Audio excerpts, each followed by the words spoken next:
Um homem chegou aos 40 anos e assumiu a tristeza de não ter filho. Chamava-se Crisóstomo. E assim começa O Filho de Mil Homens, romance de Walter Ugumãe. Eu sou Andréia de Oliveira. Eu sou Gabi Deali. E este é o Livros em Cartaz.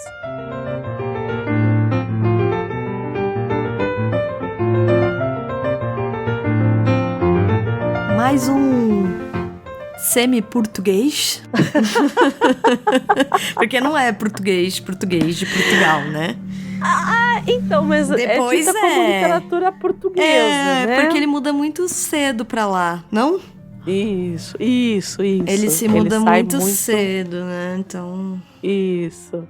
Ele vai criança, assim, né? Sai de Angola e vai para Portugal, né? O Walter Ugumãe. Que é bem na época da Guerra da Independência. Então, ele é de 71. A Guerra de Independência de Angola é 78, não é isso? A guerra começa um pouco antes, né? Mas eu acho que é isso. Então... Muito menino, ele muda. É muito, muito criança e aí praticamente um português mesmo, né? Acaba não sendo angolano, né? Tem essa coisa, né, desses autores africanos, né, que a gente olha e fala africano onde, né?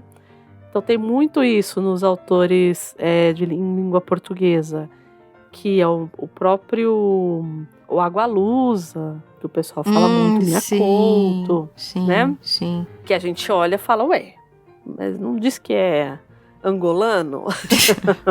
Não diz que é cabo-verdiano. É porque acaba sendo esses caras de uma elite ali, econômica, e que são brancos. E acabam sendo esses caras que acabam, né? Aí dificilmente você vai ter, por exemplo, uma Dina Salúcio, né? Em Cabo Verde, enfim. Mas tem essa... Depois, para quem... É que assim... eu acho que a sua geração também não pegou o ensino de literatura africana em língua portuguesa na escola, né? Não peguei. Não era obrigatório. Mas eu peguei na faculdade. A gente tinha que fazer pelo menos 2 cadeiras. Tá. Era obrigatório fazer. Eu acabei fazendo as 4. Eu fiz Cabo Verde, Angola, Moçambique, e eu acho que a outra era Moçambique também. Não tinha... porque tinha coisas a mais ali. E ainda fiz Goa, que é Índia, né? É Macau. Caraca, que legal. China. Acabei fazendo para entender como que a língua portuguesa chegou nesses outros lugares e como a literatura chegou nesses outros lugares. Sensacional, muito legal. O pouco que eu tive contato, infelizmente, porque acho infelizmente mesmo, foi o próprio Pepe Tela, né, com Pepe Tela, Aí eu já não tava no ensino médio, foi na época do cursinho, na época que André e eu dávamos aulas. Isso. E por conta dos alunos eu acabei lendo, por conta da indicação no vestibular, acabei lendo. Era FUVEST ou era Unicamp? Não, acho que era FUVEST. A FUVEST pediu Pepe Tela? Não foi? Ai, deixa eu ver aqui. Deixa eu olhar aqui. É possível. Pepe Tela foi. É que a FUVEST é muito conservadora, né? Não faz sentido, né? Fato. Porque pra mim a Unicamp, sim. A Unicamp é o tipo foi. Deixa eu ver aqui. FUVEST, né? Aí depois de uns anos ele foi indicado na UERJ também. Quer dizer, né? Hoje em dia tem muita coisa do que também não é nem da sua, nem da minha época. Hoje em dia tem o Enem. Que acho que mudou também grande parte da dinâmica de quando eu me formei. Porque no meu caso, eu tinha muito a coisa das obras da FUVEST. Isso, eu também. Eu fiz FUVEST, então tinha que ler os livros da FUVEST. E assim, durante muitos anos, a FUVEST era muito conservadora. Então, assim... Você vai... No ano que eu fiz, tinha Machado de Assis, of course, que era Memórias Póstumas, Uhum. Memórias do Sargento de Milícias, Uhum. A Hora da Estrela, Isso. alguma coisa do Guimarães e possivelmente ou era Vidas Secas ou era Morte e Vida Severina. Sei. É isso. Ficava, Era Vidas Secas, isso. né? Eu acho Não que na minha tinha época Jorge era Vidas Amado. Secas. É. Jorge Amado dificilmente entrava. Poesia dificilmente entrava. Ah, e tinha os portugueses, né? O Alto da Barca do Inferno, Camões. Sempre entrava alguma coisa nesse sentido, assim. Uhum. Então, mudou muito, né? Mas Uhum. na minha época era muito conservadora, assim. Eles iam até ali geração de 45 no máximo. Isso. Jogando Isso. alto. Jogando alto. A maioria eram mais antigos, todos, né? Isso. Mas tudo isso para dizer que a gente hoje veio trazer um português contemporâneo. É isso. Mais um, Mais né? um. Porque Mais um, no episódio passado a gente trouxe o Saramago, que é contemporâneo, mas é um contemporâneo que infelizmente já nos deixou. E agora a gente traz o Walter Ugumãe, que tá aí, vivão e vivendo, super jovem, inclusive. Ah, super jovem. Né? Acho que vai escrever muito aí ainda, assim esperamos. Ah, sim, por favor. Né, por favor. Estamos aí. E ele entra nessa leva desses portugueses, o Gonçalves M. Tavares, que eu acho que eu já citei aqui muitas vezes, porque é um autor que eu gosto muito. Nunca li. Você vai amar. Principalmente porque ele tem uma obra chamada O Bairro. Já gostei do nome. Então, e aí esse O Bairro, a obra, a gente fala uma obra porque ele é tipo uma coleção. Uhum. Então, vários livros pequenos que tem o senhor Valéry. Então, assim, ele vai pegando vários artistas e vários filósofos para colocar nesse bairro. E ele vai meio que brincando com esses personagens. E aí você vê ou uma aproximação ou uma distinção. É muito, muito legal. Tem um outro dele, esse é o que eu mais gosto dele, que chama Histórias Falsas, que é uma coleção de contos. Já gostei. Que a primeira história é da Julieta da Baviera. E aí você vai ler aquilo, e aí tem um Romeu, tem uma Julieta, e aí você vai lendo e você vai falando, não, mas tá esquisito isso aqui. Não, esse é muito, assim, por quê? Porque ele trabalha com esse nosso imaginário que a gente tem, que toda a civilização ocidental tem do Romeu e Julieta, mas ao contrário. Então, assim, ele consegue fazer essas coisas na obra dele. E ele faz um pouco disso no Bairro também. Então, quem puder, leia Gonçalves M. Tavares. Ele é o tipo do cara que ele fez tudo. Ele fez teatro, ele fez contos, ele fez crônicas. Ele não tem nada a ver com Rui Tavares. Não que eu saiba, não. Tem ele, tem o Walter Ugumãe, tem o Saramago que a gente já falou. Como a gente estuda literatura portuguesa até o século XIX, e depois a gente só vê literatura brasileira, a impressão que a gente tem é que parou, né? Pois é. Parou, assim, né? Com tantas outras, não só com eles acontece, né? A gente deixa de ver, assim, a gente tem uns buracos gigantescos, inclusive todos os contemporâneos praticamente são sumamente ignorados. Enfim, é isso. Eu acho bom a gente falar disso, porque eu acho que a gente aqui no Brasil, a gente acaba lendo autores anglófonos muito. Muito. Muitíssimo. E a gente acaba não lendo esses outros caras que fazem no nosso idioma, entendeu? Claro. Assim, Walter Ugumãe é muito disseminado aqui no Brasil. Eu acho ele, assim, um sucesso. Ele, o Miyakoto, o Miyakoto, o Agualusa, o próprio Agualusa. O Agualusa tem bastante mesmo, concordo. Então. Mas eu acho que assim. São mais pops, né? Mas eu acho também que tem uma predisposição desses caras a vir em flip, a estar, você entendeu? A estar participando também. Porque eu acho que tem isso. Assim, eu acho que tem essa coisa da eleição desses autores. Eu acho que existe esse lugar também, tipo... quem vai vir na feira do livro da 451, entendeu? Eu acho que tem esse lugar também da coisa do elitismo. Enfim, total. num certo lugar, entendeu? Quem a gente vai trazer e aí, às vezes, dá um espaço para esses caras e tá tudo bem, enfim, não tô criticando isso não, mas também eu acho que em quem que essas editoras daqui também apostam, porque no final tudo é produto, né? Então, o que deu mais, né? O Afonso Cruz, por exemplo, ele começou, eu percebo que ele é um cara que ele come meio pela beirada, assim, ele não é um cara que todo mundo conhece. E hoje em dia isso conta demais no mundo editorial, assim, como é impressionante quanto isso faz diferença hoje em dia pra...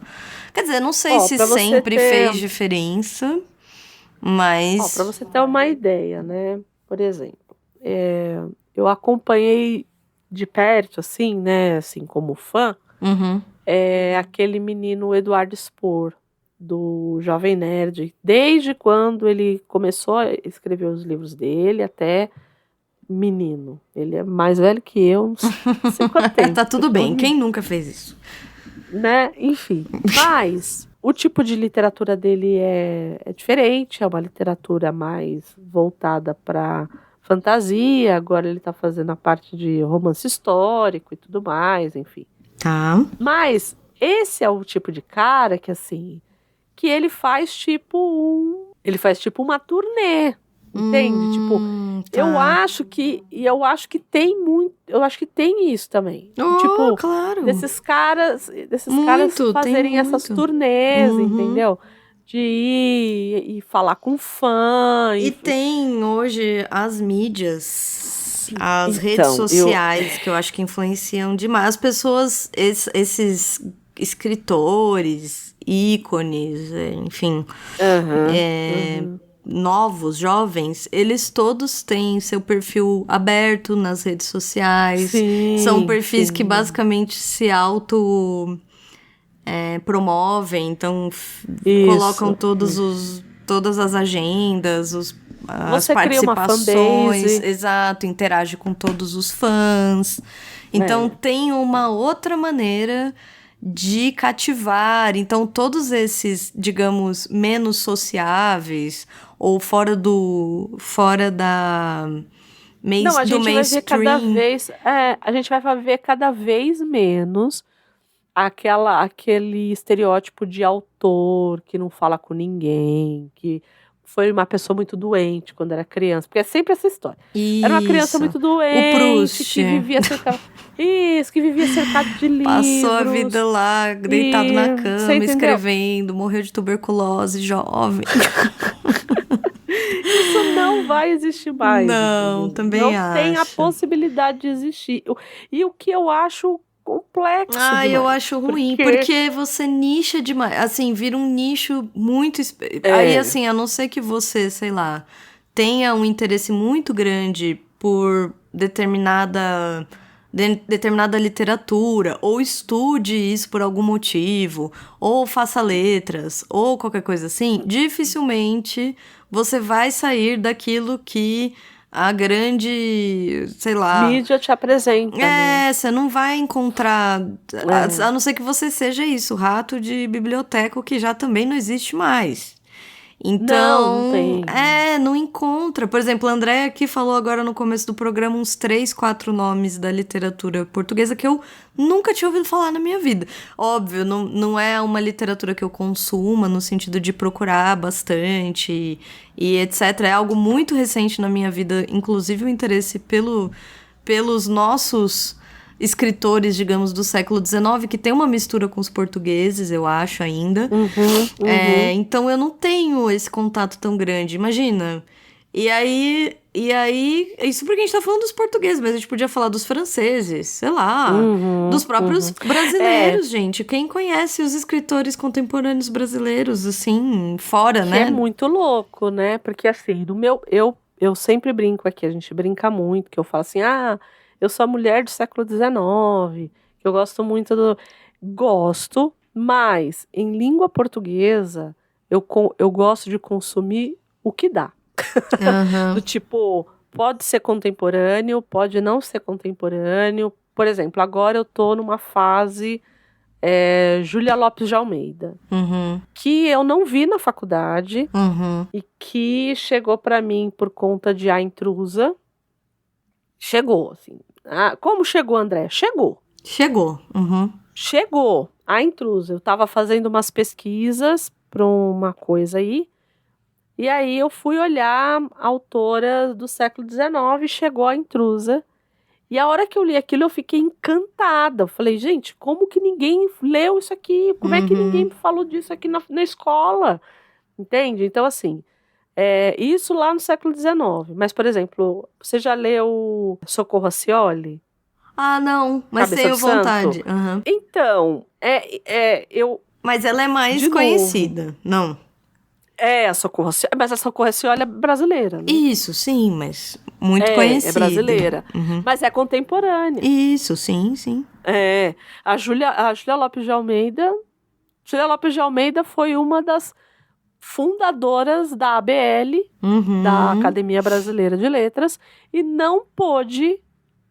Usurpada de suas obras. Foi usurpada do seu lugar, porque quando foram inaugurar a Academia Brasileira de Letras, viraram para ela e falaram assim, olha, você fez tudo, você ajudou, você fez o estatuto. Parabéns. Você fez tudo, parabéns, good for you. Good for you. Mas você não vai entrar não, porque a gente vai fazer igual a Academia Francesa, que não entra mulher. E aí quem entra é o marido. Tanto que falam que é o autor consorte. Chamam o marido dela de autor consorte. Nossa Senhora. Porque, na verdade, quem tinha que ter entrado era ela. Deus então, meu.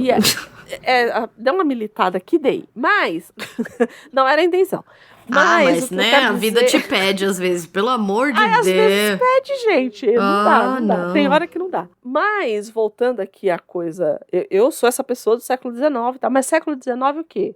Inglaterra, França, Espanha, Portugal e tudo mais, mas quando é em língua portuguesa de fato, eu acabo meio que lendo, tentando ler de tudo, assim, até pra gente entender pra onde que a gente tá indo, né? Mas, de novo, né, a gente trouxe esse monte de autor, e a gente tá falando do Walter Ugumãe, a gente falou do Saramago, também pra gente tentar, de novo, Andréia, mas mas é o colonizador. Mas a gente está lendo colonizador também. A gente está lendo todos os anglófonos, a gente está lendo. Sim, né? sim. Tanto americanos, né, estadunidenses, quanto ingleses.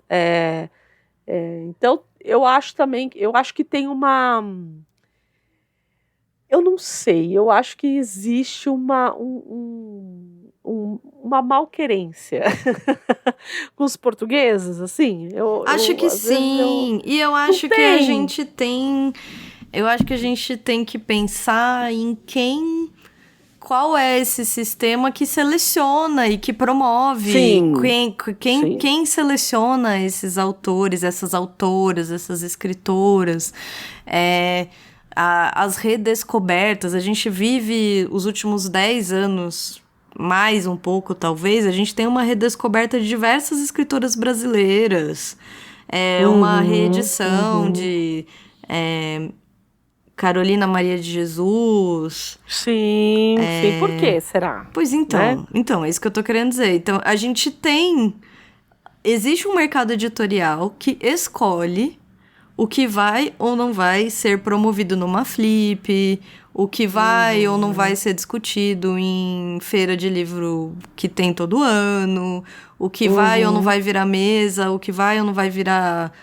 Enfim, eu acho que a gente tá falando de um mercado que define o que vai ser ou não consumido pela maioria do público. Que já é um público que tá lendo cada vez menos.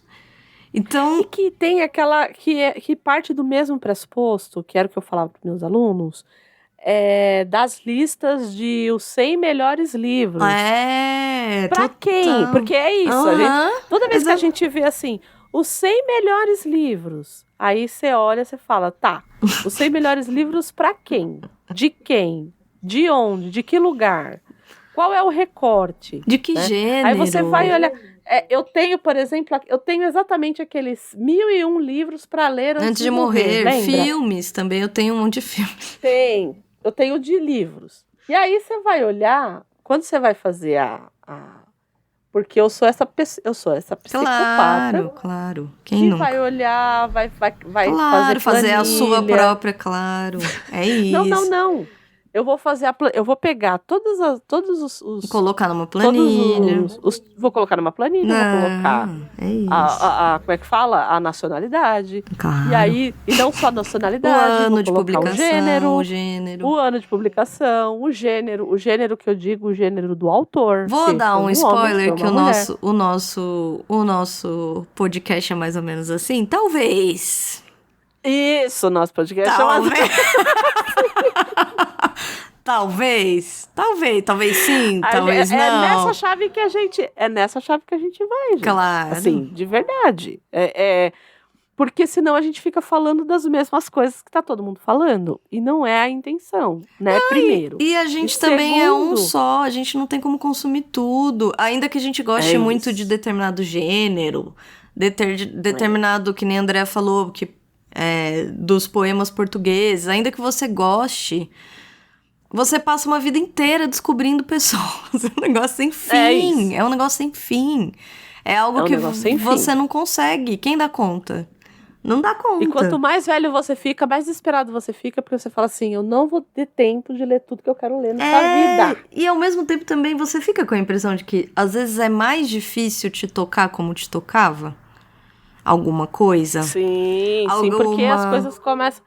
Sim, porque as coisas elas começam meio a se repetir num lugar, entendeu? Ela tem que ser muito diferente. Por que a melhor leitura que eu tive de longe, assim, de muito tempo, foi Pedro Páramo? Nossa, hein? Pedro Páramo foi muito bom. Porque não foi muito bom? Nossa, foi. Porque Pedro Páramo, ele te coloca num outro... É uma outra chave de leitura, porque eu acho que conforme a gente vai lendo, eu acho que tem isso também. Conforme a gente vai lendo e a gente vai criando uma casca, isso. Existem algumas leituras que elas são leituras de conforto e que elas nunca vão deixar de estar ali. Então, por exemplo, no meu caso, eu gosto muito de literatura de menininha. Gosto. Adoro uma comédia romântica para dar uma leitura. Ótimo. Li um Memórias do Subsolo ali do Dostoiévski. Caramba, também, hein? O que eu vou ler depois? Depois de ficar vários dias olhando pro teto. Então, porque já começa por aí. Eu vou engatar sei lá, eu vou engatar uma angústia do Graciliano Ramos. Deus. Eu não vou fazer isso, cara. Não dá. Não adianta. Não dá. Né? Então eu vou... É a história do um pouco droga, um pouco salada. Exato. Ou às vezes um pouco droga, muita salada. Muita salada. Então, é isso. Ou entendeu? uma sopinha. Uma sopinha, assim, pra ficar ali no meio termo. Né? Então, assim, eu acho que tem algumas coisas de conforto. Eu acho que todo mundo tem isso. Seja com literatura, seja com música, seja com filme. Todo mundo tem isso, né? De ter aquela coisa... Você assistiu sei lá, um Zona de Interesse e depois você vai assistir o Bob Esponja, entendeu? Exato. Doug Funny. Doug Funny, é isso, pra dar aquela equilibrada. Dá aquela... Não, Doug Funny ainda tem, exato, dependendo do episódio. Tem que ser tipo Bob Esponja pra lá, entendeu? Tipo, é isso. Então, a gente tem, mas eu acho que tem algumas leituras que conforme ele vai passando o tempo e você vai criando uma casca de leitura, quanto mais essa experiência, não que ela seja difícil, mas ela for desafiadora. Porque foi isso, eu me senti desafiada. Quando eu li Pedro Páramo, E desafiada, e desafiada no lugar certo também. Porque tem coisa que você lê que te desafia e que não soa, porque é difícil. É um tema, a gente tá entrando num tema difícil. É difícil você encontrar, gente, como não cair no clichê. É muito difícil. Porque o clichê, você diz assim... não é nem o clichê. Eu acho que não é o clichê. Eu acho que o difícil é não cair no pedante. Isso. É um mix. O que eu ia dizer assim, como eu tenho medo de eu não cair num clichê, que é difícil. O que eu ia dizer é que eu acho que eu vou dizer é clichê. Que é difícil você encontrar alguém original. E original sem ser pedante. Original no sentido de te trazer, às vezes... Você fala assim, Gabi, mas você quer o quê? Que o cara escreva o quê? Por sei lá, com tudo com letra maiúscula? Você quer... Não é isso, entendeu? Eu não tô falando só da forma. Não é que eu tô dizendo, não, eu queria um cara que, sabe, colocasse uma imagem... O nosso autor de hoje escreveu tudo em letra minúscula. Exato. E ótimo. Eu acho que tem quem faça... É isso que eu tô falando. O próprio Saramago. O Saramago tem uma forma de escrita... dele, que é um... Que não tem vírgula, que é uma forma, ele trabalha a forma da escrita. Mas não é disso que eu estou falando, eu tô falando de um... Como a Andrea falou, ele te desafia sem ser pedante. Ele não tá te puxando pra um lugar que você já viu muitas vezes em outros lugares. Ele não tá reproduzindo um estilo que já foi... Como dizem alguns, né? Já muita tinta rolou. E, ao mesmo tempo, te traga algo totalmente novo. Totalmente novo. Assim, te toque num lugar que você fala, gente... E Pedro Páramo tava aí, né? Também não é de ontem. Ele também já tá... Então, isso então. Ele já é o quê? Começo do século XX. Então... Isso. Então... É isso que eu tô falando, e foi algo que quando eu li, eu fiquei muito encantada, assim. Acho que foi encantador, de longe uma das minhas concordo. melhores... Mas assim, de longe, uma das minhas melhores leituras nos últimos tempos foi Pedro Páramo. Também. Você já leu o Bolanho? Já leu Bolanho? Já. Você gosta de Bolanho? O que eu li do Bolanho? O que você leu do Bolanho? Você lembra? Quer ver? Eu não lembro, mas eu tenho escrito. Ótimo. Porque eu li dele aquele 2666. Tá, não, esse eu não... Que é aquele grandalhão, né? Eu ganhei, eu não me lembro de quem que eu ganhei. Acho que eu ganhei do meu pai. Não sei lá por que eu ganhei também, porque não faz sentido nenhum. E eu gostei. Você gostou? Eu gostei. Eu acho que tem algo muito... No sentido do que a gente tá dizendo da originalidade, ele tem algo de muito original, assim. Mas que me lembra... Você falou de Pedro Páramo, eu acho que ele dá uma bebida aí nessa fonte. Eu acho que ele tenta dar uma bebida nessa fonte. E acho que, por exemplo, os argentinos, de certo modo, dialogam bastante com isso também. O que eu li dele foi Putas Assassinas, que é uma coletânea de contos. Eu sei qual é, nunca li. Não gosto muito do nome. O nome não me agrada muito. Eu acho que foi por isso que eu fiquei um pouco... Quando você falou, eu falei, não, a sensação não me foi boa. Eu imagino mesmo. Mas eu não tenho uma memória, assim, muito... Positiva. Não é uma memória positiva, você acha? Não é. É porque que também é aquilo que a gente fala aqui, né? Às vezes o pessoal fala assim, é contos. Eu falo, gente, conto é um tipo de gênero difícil de escrever. Não é para qualquer um, não. Não mesmo. E então tem isso, né? O pessoal, não, eu vou treinar escrevendo conto. Boa sorte, vai lá. Porque o romance... porque o romance, Sim. ele... Boa sorte. O romance, ele te... Você pode escrever qualquer coisa, você pode pegar vários caminhos, você pode desistir no meio do caminho, pegar um outro caminho, O conto não. O conto ele é fatal se você fizer isso. Ele não. Não. Você não tem brecha pra nada no conto, né? Então é isso. E a gente tá aqui falando loucamente. Porque e a gente somos ainda assim. Não entrou no nosso assunto. Nesse específico homem. Que você já tinha lido algo dele? É a sua primeira leitura? É a primeira coisa. A primeira leitura que eu tenho do Walter Ugumãe é essa. A sua também não? A minha também. Eu acho que de uns anos pra cá ele se tornou uma leitura corrente para muitas das pessoas que eu cruzei por aí, eu acho. Então, apesar de eu não ter lido nada dele antes, digamos que você tem essa impressão que houve uma época que as pessoas compartilhavam muitas, principalmente a máquina de fazer espanhóis. Isso, mas é ele e o Mia Couto. Eu tenho essa impressão. Eu tenho. O Mia Couto mais, eu acho. Mais até. Mas ele bastante também, assim. Eu acho que ele tem... Também. Ele um pouco virou a Clarice Lispector do Facebook. De uns anos atrás, que todo mundo compartilhava qualquer frase e escrevia Clarice Lispector. E assim... Mas dá pra entender pela...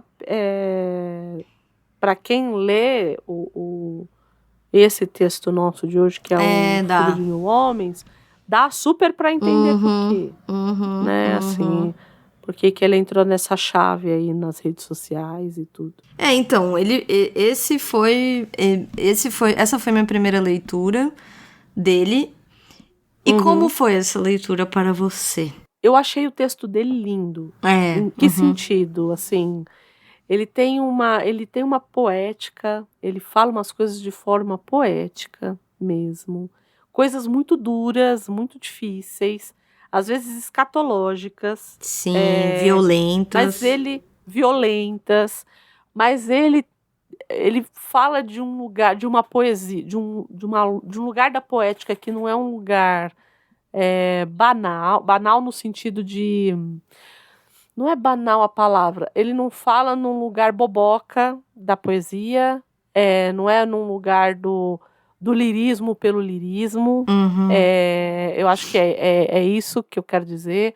É uma forma poética de ver o cotidiano. Eu acho que se eu pudesse definir, é isso. É essa coisa prosaica de uma vila com todas essas suas problemáticas e essas pessoas horrorosas, mas todas elas, e aí as pessoas horrorosas que eu estou dizendo, não as personagens que são retratadas, mas os outros aqui, que são pessoas horrorosas. Eu nunca vi um lugar de gente tão ruim.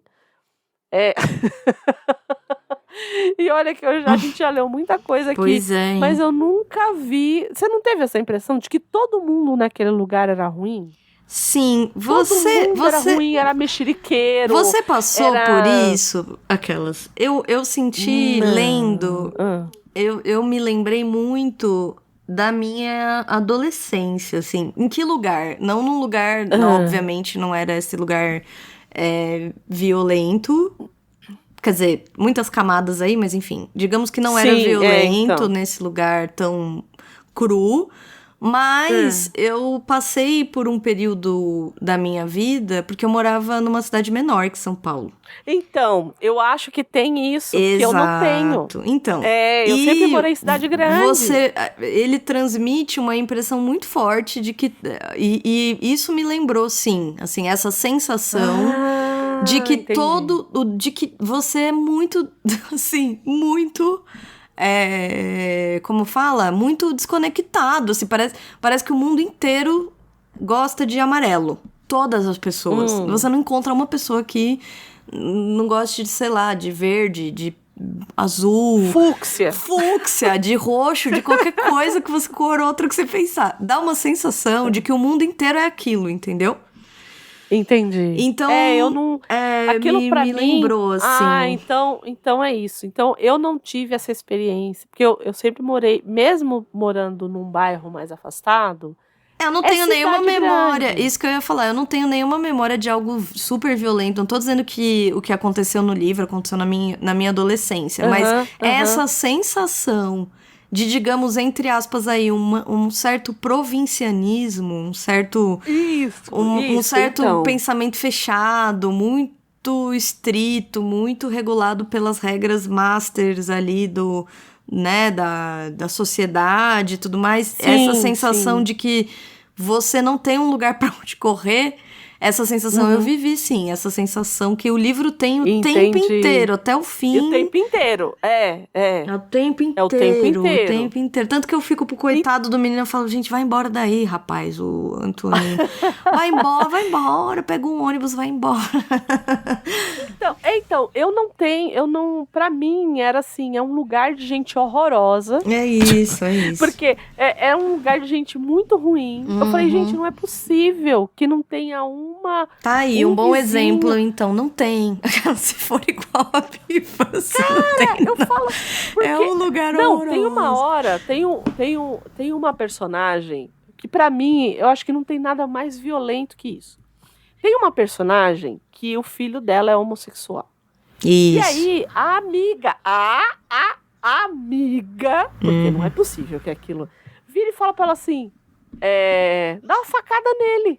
Isso, e é o filho! E eu falo, gente, não! Sim, gente. Eu falo, como é que essa pessoa... E aí, normalmente, é sempre num lugar do diferente, do estranho,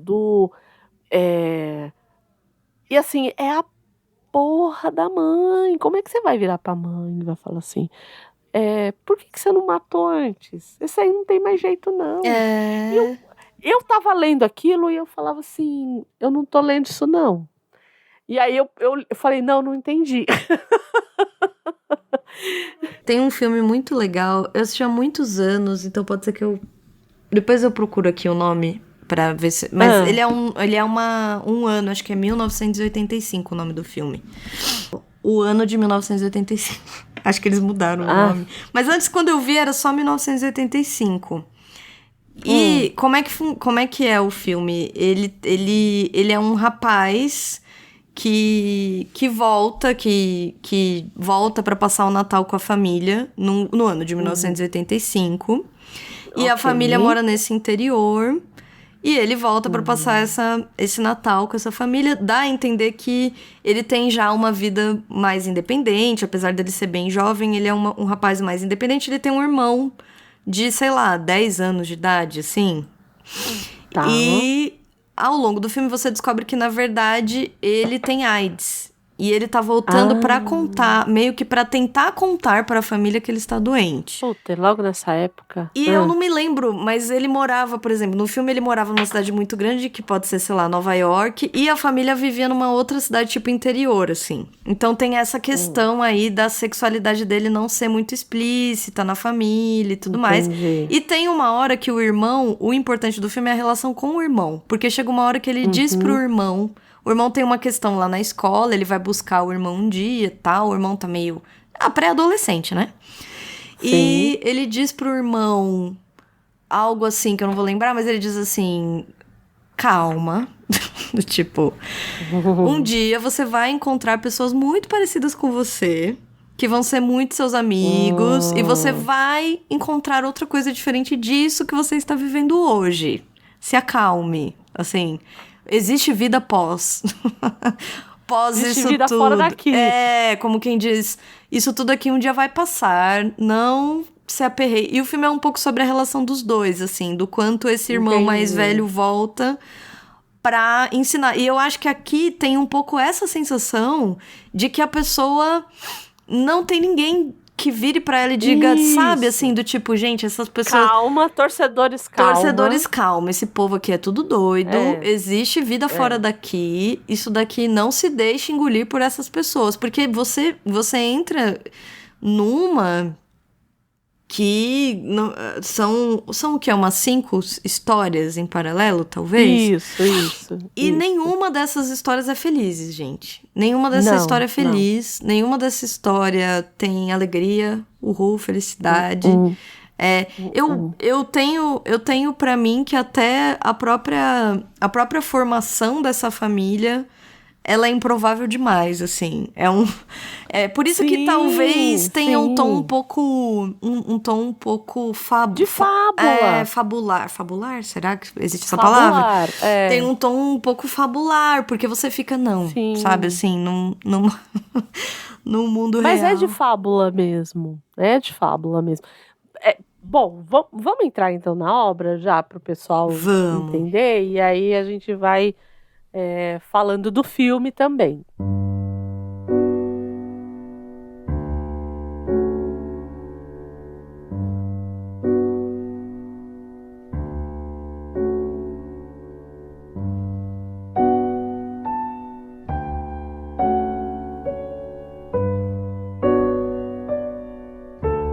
Como que esse livro começa, de fato? A gente encontra um homem de 40 anos que é... E eu acho que o livro...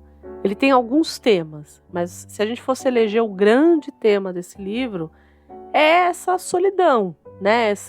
Essa solidão que esmaga, que paralisa, que faz a gente chegar num lugar de sobreviver, né? Então eu não tô mais vivendo, eu tô indo aqui até onde dá, né? É o Alive lá do Pearl Jam, né?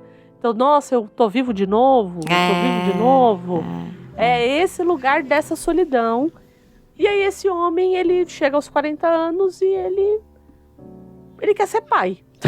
Isso. É isso, ele chega aos 40 anos desesperado e ele fala, para ser pai. E aí ele pega, escreve alguns papéis, né, bilhetes escrito...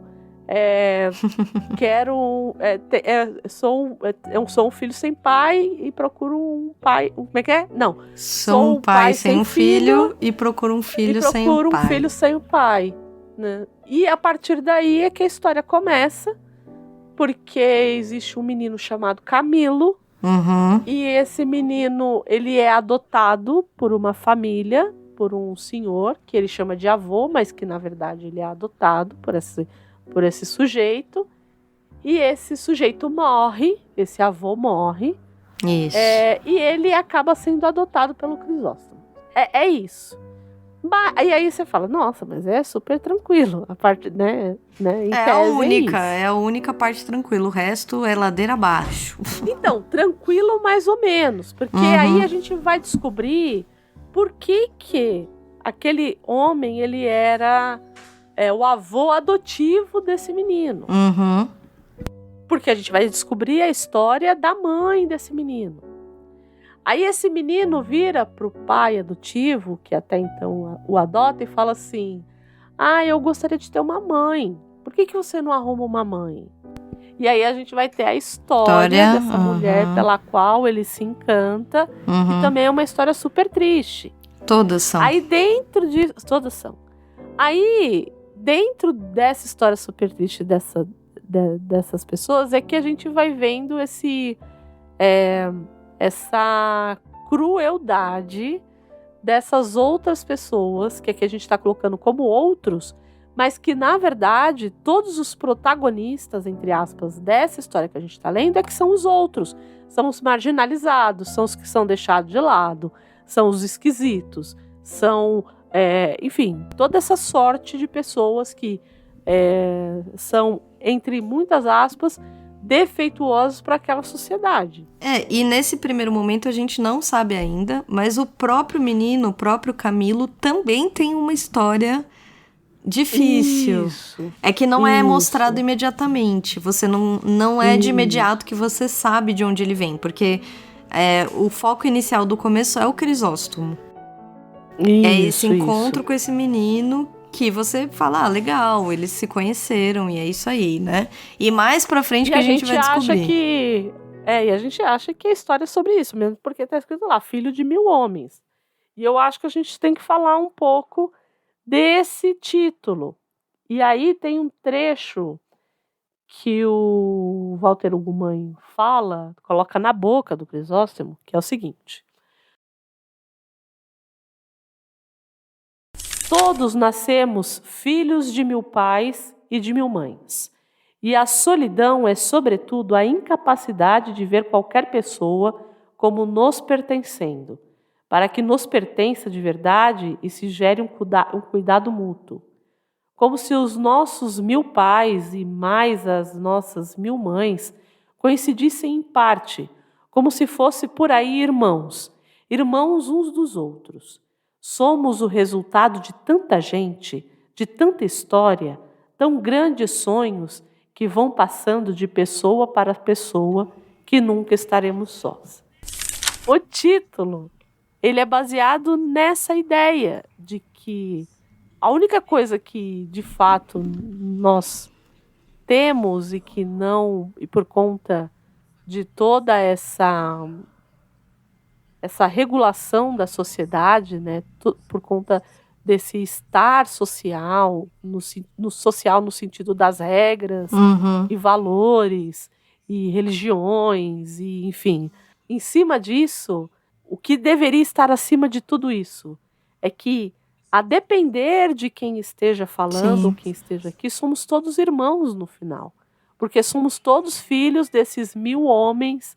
E tem essa coisa da fábula mesmo, né? Que é, há 1000 anos atrás, aqui o que ele fez? Ele não colocou há 1000 anos atrás, há 100 mil anos atrás, no começo do mundo, não. Ele falou, esse filho de 1000 homens. Por quê? Porque também está incutido. E de 1000 histórias. De tempo. Também. Porque são. Exato, mas também essa coisa do tempo, de você. Porque eu sou filha da minha mãe e do meu pai, que são filhos dos meus avós, que são filhos dos meus bisavós, e aí vai. E também tem essa coisa do fabular, há 1000 anos, né? Então esse filho de 1000 homens também tem essa ideia fabular de tempo também, né? De estar lá atrás.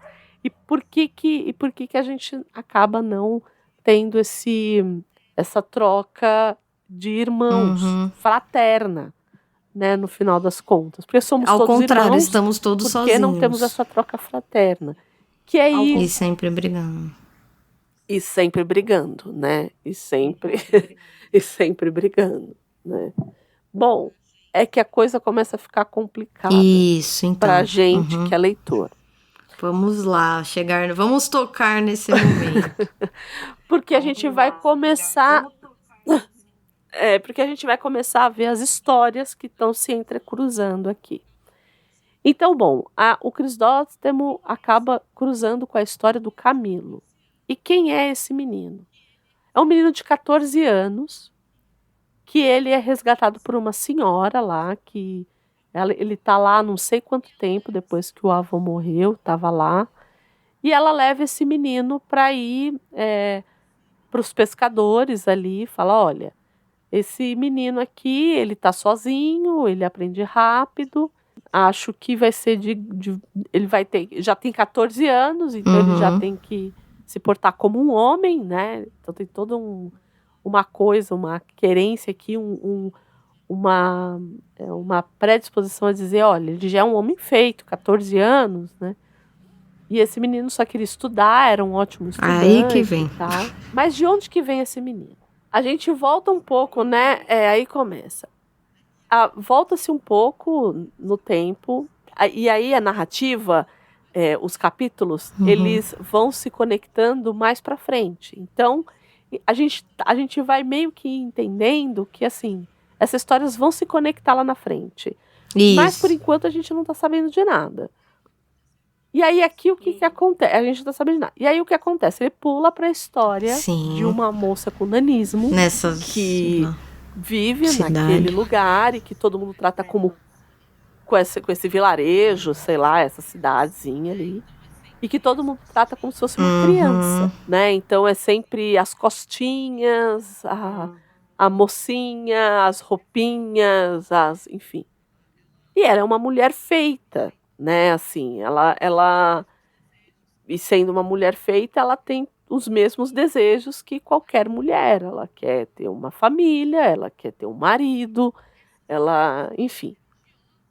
E essas mulheres que são muito religiosas E isso também é interessante, né? Que essas mulheres que são extremamente religiosas, enfim, vão até lá para Ai, fazer essa sim. caridade, Uhum. né? Olha, a roupinha da minha filha, sabe? Assim, Tratam ela é como tipo uma uma menininha, uma caridade que elas estão fazendo criancinha. ali para ela, como uma criança, uma criança. E aí, o que eu acho mais curioso é que, assim, isso para mim é desesperador, porque é essa coisa do cuidar da vida dos outros, né? Porque as pessoas ali, Sim, as sim. 3 mulheres, elas não têm o que fazer De da novo, vida muito delas. parecido com Então elas Cidade ficam cuidando Pequena, da de vida dos novo. outros. Eu sei, ainda bem que Então, você eu não não teve. tive Ainda essa. bem. Pois é. E Não, mas é aí, cara, horroroso. isso me dá um desespero, porque a mulher, o que que acontece? Elas pegam e vão.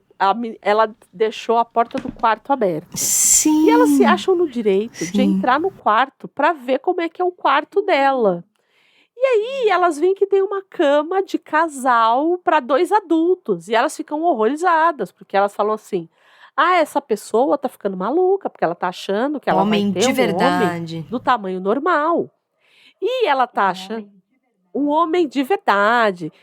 E aí elas começam e aí eu acho que entra num lugar que é um lugar muito que eu entendo e isso pode ter acontecido, mas que para mim é desesperador, porque é esse lugar que é quase um lugar do fetiche mesmo, que é essa coisa do, ai, mas se acontecer dela ter um relacionamento sexual com um homem, esse cara, e aí começam umas coisas do tipo, vai chegar nos rins, cara, Uhum, para, uhum. só Não, e vai para, dando uma simplesmente pare, agonia. pare.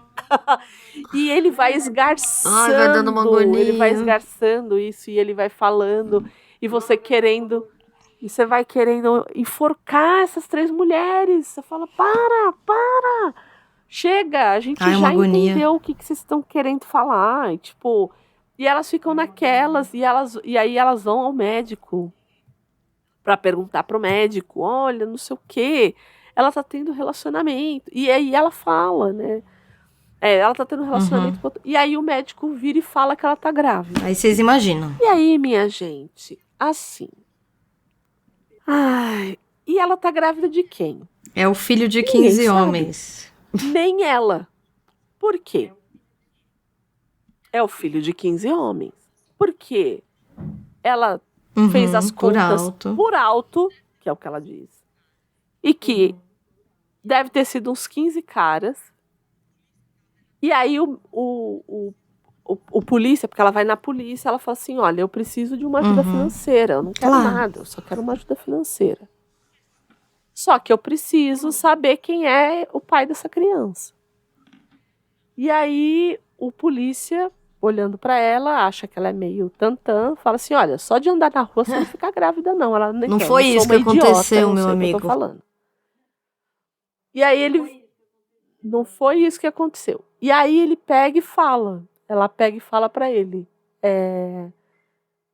Aí as mulheres vão tirar satisfação com ela. Tipo, como é que você, como que você, né, deixou a porta aberta, vieram te violar, o que que aconteceu? Porque ainda tem esse lugar do, ela não quis, ela foi violada. E aí ela fala assim, não, todas as vezes que aconteceu com todos esses homens, eu quis, porque era Sim. o pedaço de afeto que me cabia. Tanto que Eu não tinha afeto com no ninguém. filme, ela é muito satisfeita com a vida que ela tem. Assim, ela como mulher, como vivendo uma vida com vários amantes e vários homens diferentes, ela aparenta certa tranquilidade. Exato, assim, do tipo, ai, é isso, eu tava Independência, transando. inclusive. As pessoas não transam também? Então, assim, eu tava fazendo aqui o meu rolê, ué, esse é o meu rolê. É isso. Né, assim. E aí ela sai de criança Exato. para vagabunda, assim, no rastilho de pólvora, e aí ela acaba sendo tipo uma persona não grata ali. Aí e aí as pessoas ficam, as grandes beatas rezam para que ela morra, né? Então, assim, e aí elas vão ao médico para pedir satisfação pro médico. Mas ela vai ter esse filho? Ela não vai morrer? Essa criança pode morrer? E aí fica essa coisa do tipo, as pessoas querendo a morte dela, a morte dessa criança, porque tem esses 15 homens que todo mundo sabe quem é, porque possivelmente naquela cidade horrorosa, aquele policial deve ter chamado os 15. Então, todo mundo meio que sabe, mas a errada é ela, né? Então assim, é uma maluquice, assim, porque ela é a vagabunda, os homens casados que estavam ali, que fizeram aquilo, não. Então, as grandes beatas e as cristãs começam a rezar para que ela morra, e é uma maluquice. E aí, bom, ela vai parir a criança e ela acaba tendo aí Camilo, a gente descobre de onde vem menino, o Camilo. mas ela morre. O Camilo vem dessa história horrorosa, né?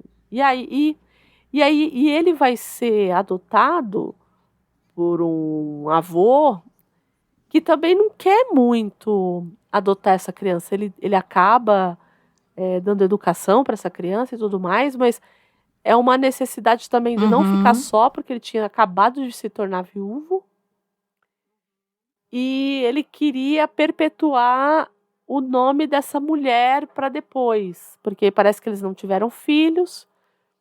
E ele falava assim, não, você vai falar dessa minha esposa. É como se o menino fosse perpetuar essa memória deles. Então tem uma coisa da memória também. E esse homem também morre. E é a partir daí que a gente vê o Crisóstomo adotando esse menino. E aí esse menino vai para casa. E é aí que ele vira e fala, olha, eu quero ter uma mãe. Eu nunca tive uma mãe. Ninguém nunca falou da minha mãe pra mim. Não, ele não sabe nada, ele não nada, tem ideia nada. dessa história Tem, da no mãe livro dele, diz ele não algo do sabe. tipo, ele pretendia contar Nada toda da a história da verdade mãe. em algum momento, só que o avô morre. Isso. E o filme dá mais ênfase na Isso. morte desse avô, eu E acho, aí- assim. E pinta ele até como mais legal do que no livro. Isso. Também acho. Bem Porque exato. no livro ele é uma pessoa bem Exato. escrota, né? Pra dizer o mínimo, né? E aí ele vira e fala, olha, eu acho que agora tá na hora de eu ter uma mãe. Eu preciso me apaixonar. E o Crisóstomo, ele para ele, Isso. ele dizia que ele se sentia um homem e meio. Isso. Né? Ele se sentia metade de um homem. E aí quando ele tem esse filho, ele se sente inteiro. E ele vira para esse menino, e eu acho tão bonito isso, que ele fala assim... Isso. Que o menino fala, não, então agora a gente vai ser o dobro. Então, né? Ele fala assim, não, mas agora eu tô inteiro. Ele, não, então, mas aí agora a gente vai ser o dobro, então, a hora que você arrumar alguém para te amar. E é sempre essa coisa, esse lugar do amor, né? Do amor e dos afetos, de fato. Acho que mais do que esse amor romântico que a gente está tão... hoje menos, né? Mas que nós, modernos, estamos tão acostumados, né?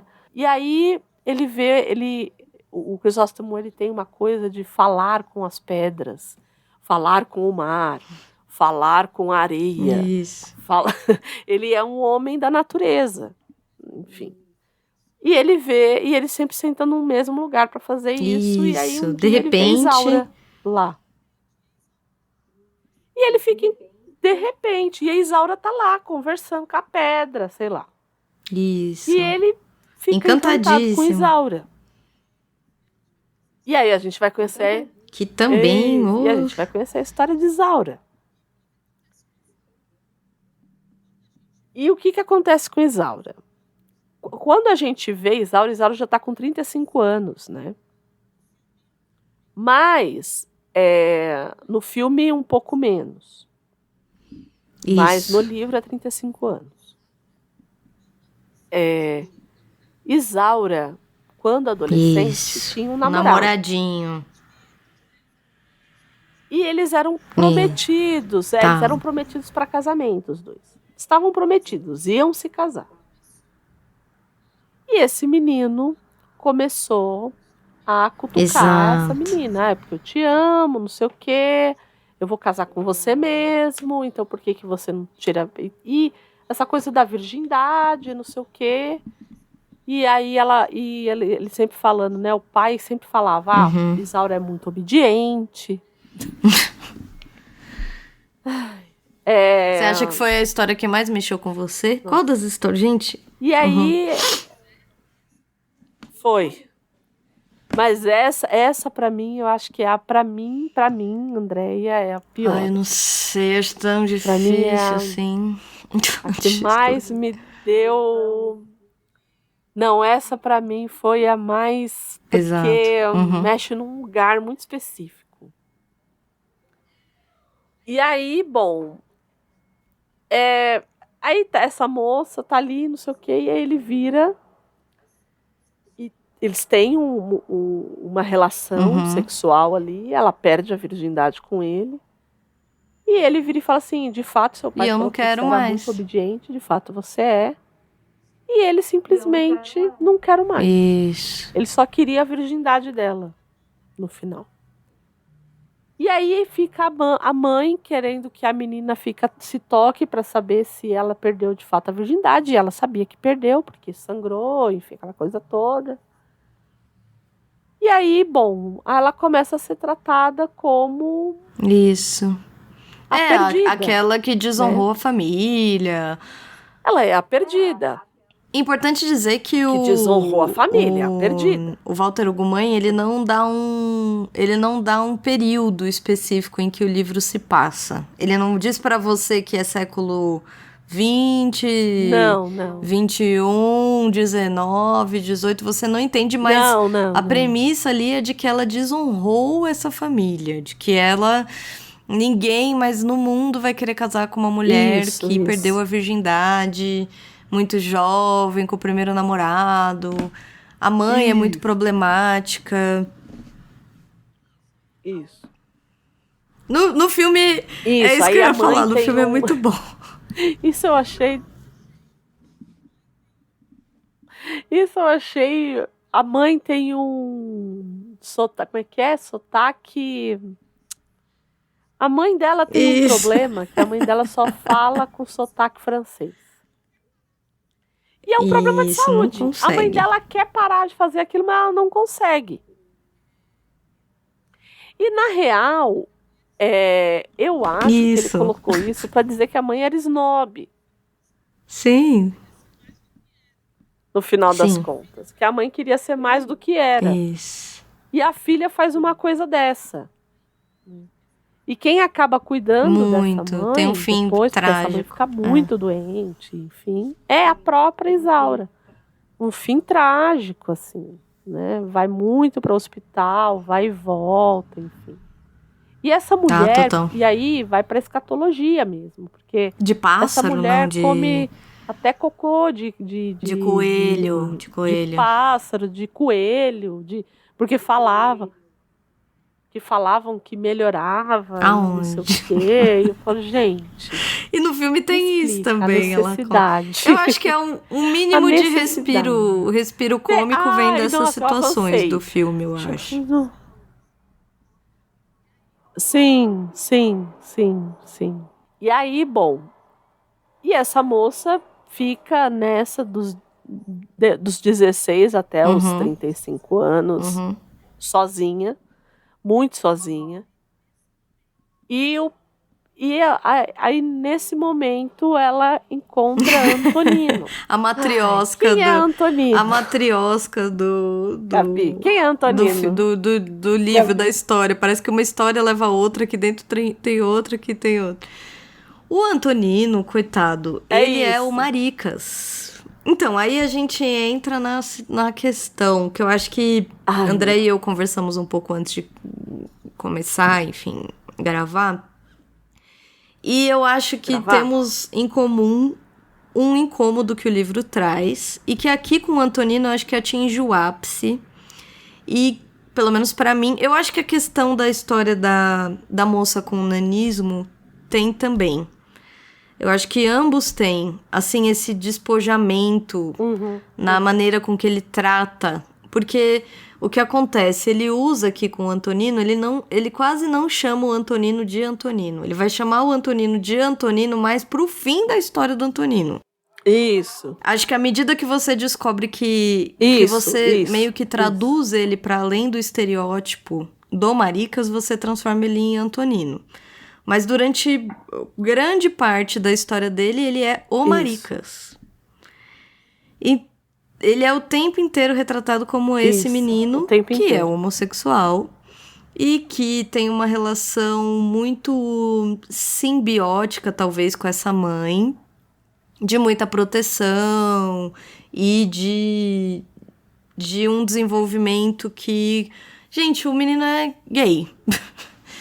E ele sofre horrorosamente por conta disso. Tenta, de incontáveis maneiras, se adaptar ao que as pessoas e a sociedade muito violenta ao redor dele querem dele.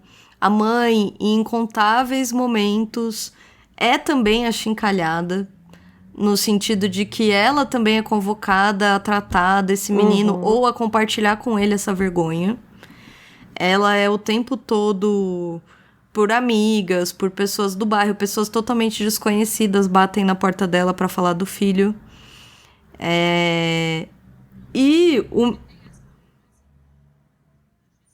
Porque tem essa coisa da gestação ruim, que imputam uma culpa, entre muitas aspas, pois é, a essa mãe, assim, do menino ter nascido torto, como eles falam.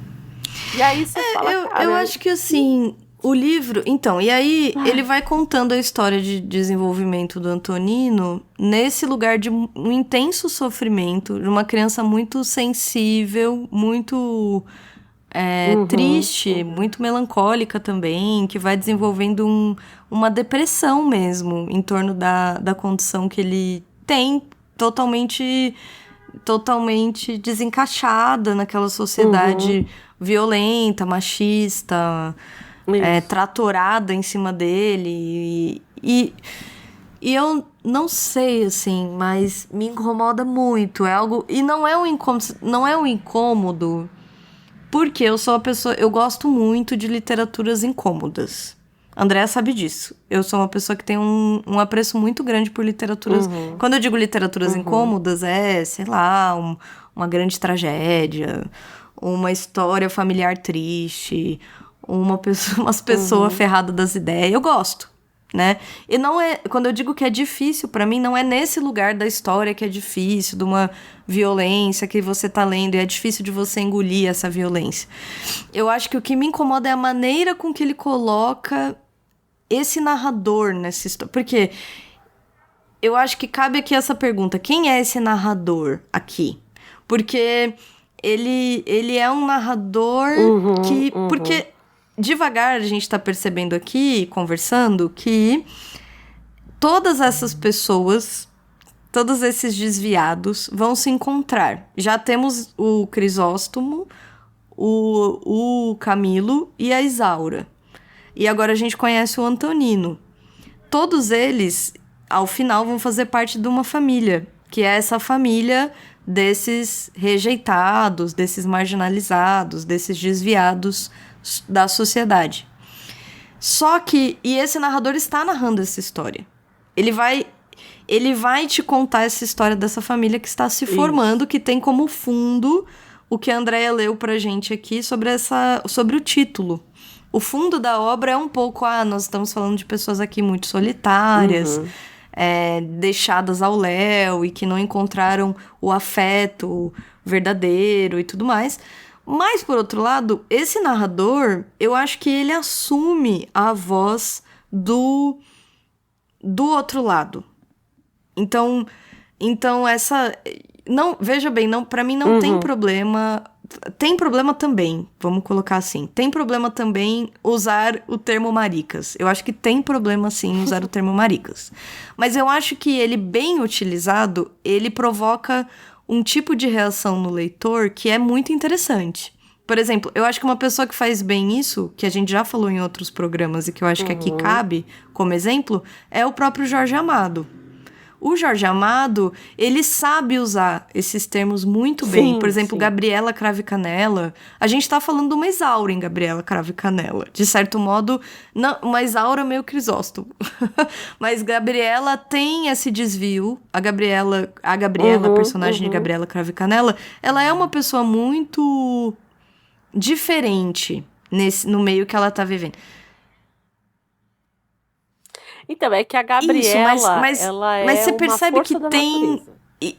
Mas tem esse desajuste. E o Jorge, ele trata... Então, por exemplo, Teresa Batista, Cansada de Guerra, que é o nosso livro favorito, André, e eu já falamos dele incontáveis vezes aqui. Ali você tem muito sofrimento e muita dor mesmo, violência. Nossa, Teresa Batista realmente é cansada de guerra porque... ela é estuprada, enfim, ela é vendida, ela é, nossa, de tudo. E você entende o recurso narrativo, a forma com que ele usa determinados termos, determinadas falas, colocações, de um lugar que quer te provocar alguma coisa. Você, como leitor, você é provocado a sentir você direciona essa raiva para um lugar. Essa revolta que você sente, você direciona para um lugar. Aqui, eu não sei explicar, mas me incomoda a maneira com que ele usa e ele narra as coisas. Então, na história da moça com o nanismo, você desenvolve uma empatia pela mãe do Camilo, mas... pelo sofrimento que ela tá tendo, assim. Você não tem... O olhar que o narrador entrega para essa mulher é o olhar dessas vizinhas, é o olhar do médico, é o olhar desses homens que nunca vão assumir que tiveram um caso com ela. É sempre o lugar... O narrador, ele tá num lugar muito específico para mim. E eu acho que isso talvez é o que me incomoda. Então, na história do Antonino, ele é tratado como um desviado absoluto, até o último segundo, assim, dessa história. Então, chega uma hora que ele não se redime, que você começa a ter um piripá. Eu, pelo menos, quase falo, gente, pelo amor de Deus, alguém faça alguma coisa acontecer, porque ele não redime esse menino. Ele vai redimir esse menino muito tardiamente, assim, é pro fim do livro, assim, no realmente, final, acho que no penúltimo capítulo, que você entende que ele tá encontrando um lugar que não é dado, porque ele encontra um rapaz. É que aqui tem uma história que... tem uma história específica que, no fim, ela é um pouco desconexa das outras, que acaba sendo incorporada de um outro lugar no filme também, mas que... Nessa história, que é a última história, a história que meio que tá fechando o livro, nesse lugar o Antonino encontra uma outra pessoa, um outro moço, que ele supõe ser também um homossexual, e eles se olham, trocam alguns olhares, mas assim, nada é feito, nada acontece. Termina o livro e é isso. Assim, ele tem esse lugar dessa família. Porque aí que acontece, esse menino sofre, você vai acompanhando vários momentos da vida dele. E não, ele não só sofre, ele é estuprado, assassinado, assim. Apanha em vários momentos. Isso. Horroroso, assim. E pra tentar se encaixar nessa sociedade, ele encontra a Isaura. Ele vê nessa moça, digamos aí, rejeitada por outros homens, uma possibilidade dele viver uma vida dentro dos padrões que se esperam. Então, eles se encontram, ela muito também entendendo que ela mesma é preconceituosa com ele, porque ela diz, esse maricas que tá vindo aqui, esse menino que tá vindo aqui, ele acha que só porque eu não casei, eu vou casar com ele. E no fim, ela casa mesmo com ele, porque ela também vê nele uma última redenção social, assim, do tipo, pode ser que eu tenha um filho um dia com esse homem, ele se oriente comigo, qualquer coisa assim. Eles casam e imediatamente após o casamento ele some. E é nesse momento que ele some que ela encontra o Crisóstomo na praia. Porque ela fica muito... Pra ela é um grande golpe de misericórdia em toda a história dela. É meio do tipo, nossa, nem o cara que eu casei eu vou morrer sozinha. E não é o morrer sozinha. Veja bem, porque eu acho que essa família aqui não se trata... Eu acho que não se trata especificamente de tipo, eu não tenho amor. Eu acho. No caso da Isaura, não é especificamente do tipo, eu não tenho amor. Eu acho que tem esse lado do amor, que tem um pouco desse retrato, mas ele é muito mais um desencaixe, um não lugar, um não pertencimento do que especificamente... Né? Eu acho que é o não E o pertencimento. o Camilo Total. tem também, tanto que é isso, ele fica pedindo pro pai uma mãe. Ele quer ter um pai também, ele aceita de bate-pronto ter esse pai, assim como o pai quer ter o filho quer ter o pai também. Então, existe essa vontade de formar uma unidade, uma referência, um lugar, etc., que todas as pessoas estão procurando. E aí, o Antonino, ele some, né? Ele desaparece. A Isaura e o Crisóstomo começam a se relacionar. E ela vai assumindo, então, esse papel ali com o Crisóstomo. Elas meio que... Eles não se casam, mas eles estão tendo uma relação. Ela vai assumindo esse papel de mãe, um pouco de mãe do Camilo. E o Antonino, ele volta. Ele reaparece. Ele diz, né? Ele não explica muito, assim, né? Ele volta e... Isso, na verdade, é verdade. Ele tenta suicídio, né? E reaparece, assim. E aí ele reaparece de um outro lugar, um pouco já pedindo desculpas, um pouco assumindo esse... Do tipo, gente, é isso. E ela ainda pergunta, né? Você nunca vai deixar de ser gay? E ele diz, não. Ela falou, você já tentou? Ele já... É isso. Eu sou essa pessoa e eu serei essa pessoa o resto da minha vida. E eles meio que entram ali num acordo. Ela um pouco... Ali eles criam um laço, que é meio de irmão, eu acho. Ali eles criam um laço fraterno entre os dois. E aí ele maqueia ela. É muito bonita essa cena, eu acho que uma das cenas mais bonitas. Porque ele vê a beleza dela. Porque ela também, ela tá muito emagrecida, deprimida...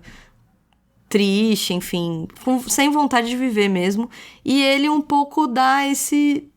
Ele a faz se reencontrar, digamos, com ela mesma. E aí acho que por um pouco de,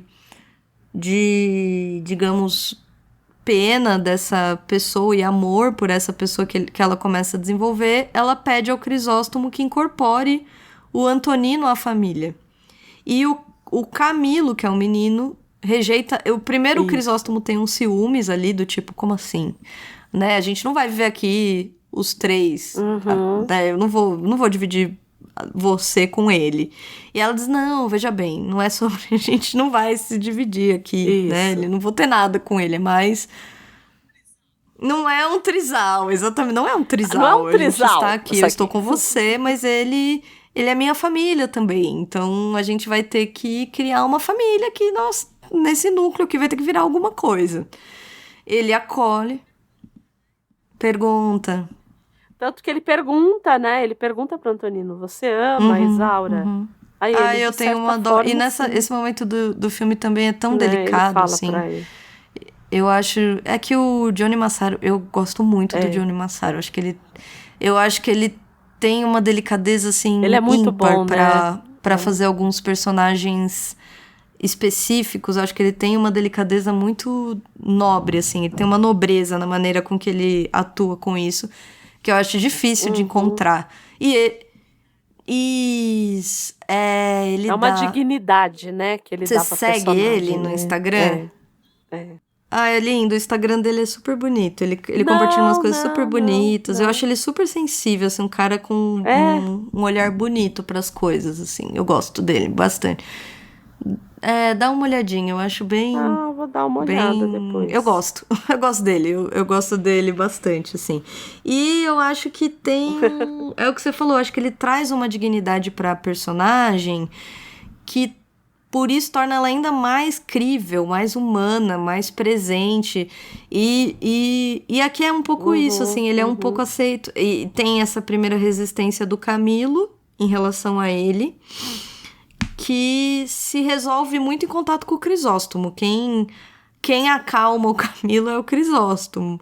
E quem dá um pouco uma ampliada, eu acho que o grande centro da história é o Crisóstomo, porque ele dá uma ampliada no conceito de amor. Ele vira e diz... De todos, exatamente. Nos horizontes de todos, todo mundo, assim. né? Ele é muito louco, um homem né? muito maduro. É até um pouco surpreendente que um homem tão maduro tenha formado uma família tão tardiamente, porque ele aparece de repente, e ele de repente... O quê?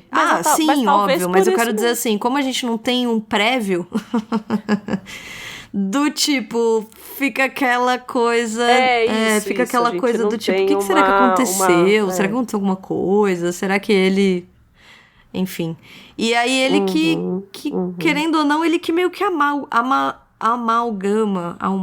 faz uma amálgama entre todas essas pessoas e cria ali esse ambiente muito mais acolhedor e propício para as pessoas simplesmente serem elas mesmas e serem acolhidas. E aí, isso eu acho do livro. Eu acho que o livro, talvez... Eu não acho que seja uma culpa do...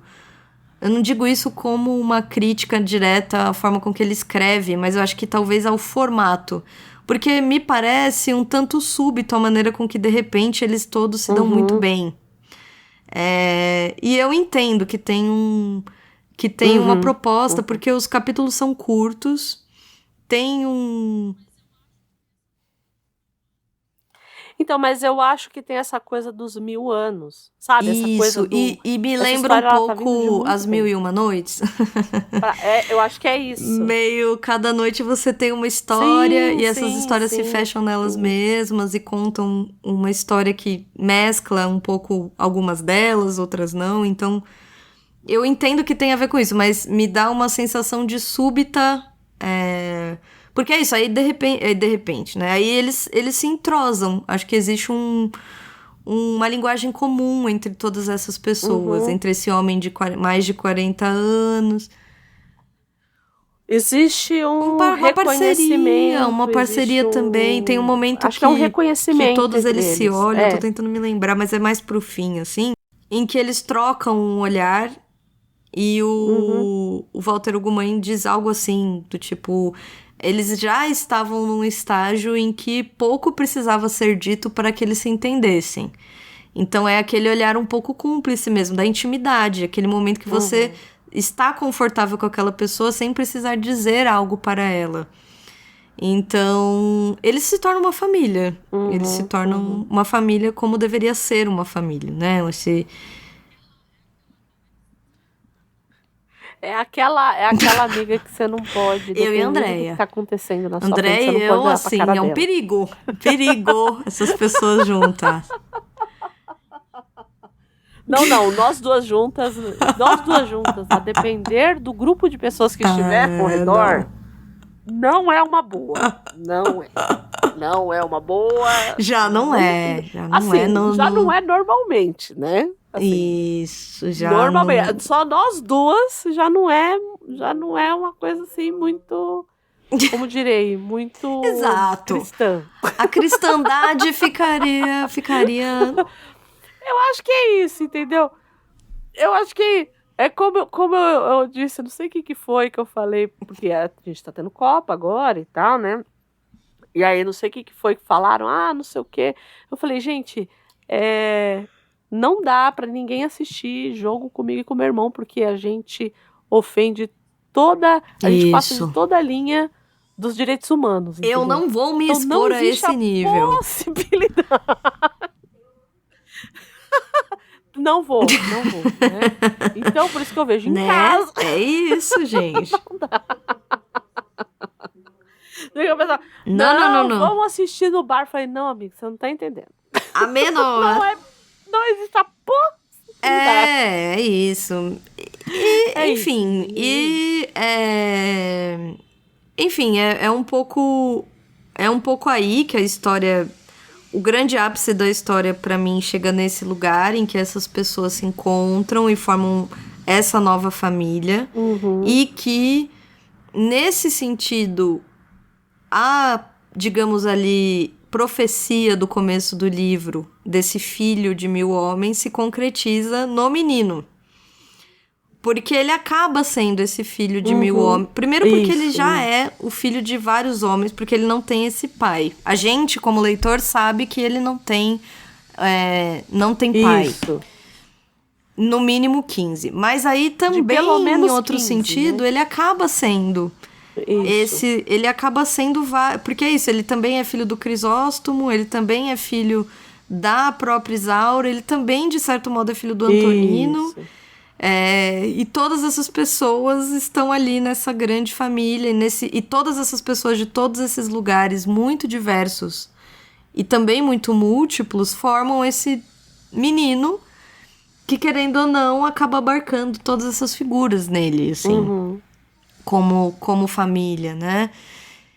E eu acho uma obra linda, mas eu acho, é isso, eu acho que talvez eu tenha espero ter conseguido expressar o meu incômodo e que eu não sei, eu ainda não tomei um lugar pra ele específico, eu precisaria pensar um pouco mais do que me incomoda, mas tem algo que me incomoda. Eu entendo que seja o narrador, mas talvez tenha mais algum... Porque não é como se eu também quisesse uma narrativa. Eu acho que é a maneira com que ele usa o que ele usa. Não é o que ele usa, mas talvez a maneira com que ele usa. A maneira, pode ser. Porque se esgota, não tem um né? lugar Chega uma hora que específico, você fala, porque ele por não quê? redime também esse narrador, assim, é muito... Não. O narrador, ele não toma uma posição, é muito louco, assim. Ele não tem uma... Que no filme, o narrador o filme é lindo. O a filme tem um Isaura, quê né? transcendental, tem algo de hipersaturado, algumas cenas são muito... Isso. oníricas. Você não tem um pouco essa impressão, assim, da praia, Sim, não, eu acho que ele do é mar. todo sonho. Eu acho que ele é todo sonho. Então, mas eu acho que o filme é todo sonho. Para mim, Ele é a coroa impressão que um eu pouco tenho. esse Todo aspecto sonho, fantástico assim. que o livro tem, eu acho. Coroa um pouco, assim, dá um não lugar, coroa esse não lugar, assim. Não sei. Isso. E a gente falou do Gianni sim, que tá Massaro, mas eu acho incrível. que a gente tem que falar do Rodrigo Santoro também.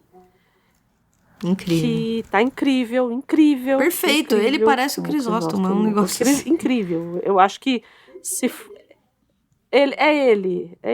E o que é muito louco, porque no livro ele é muito verborrágico, ele fala muito.